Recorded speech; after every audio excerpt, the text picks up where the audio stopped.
You're now trying the 2019 vintage Red Newt Cellars Pinot Gris.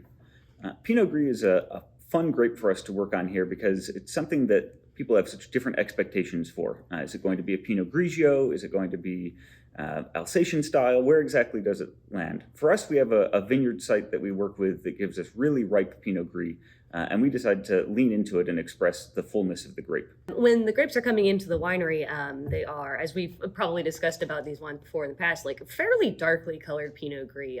It's more of like almost a deep purple than it is a pink grape for us, which is certainly not a problem.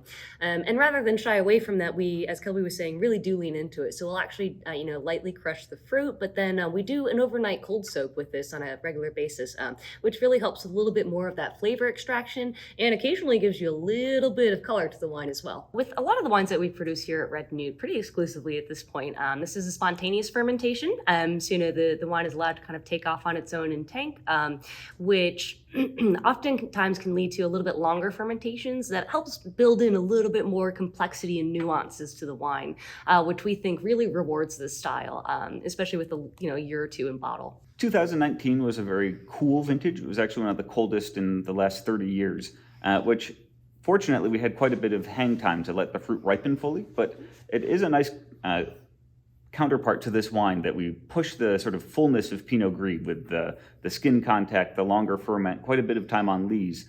But then you have this nice freshness that's naturally there from the grapes, and it's what makes this wine really nice to sip on its own, but a fantastic food partner.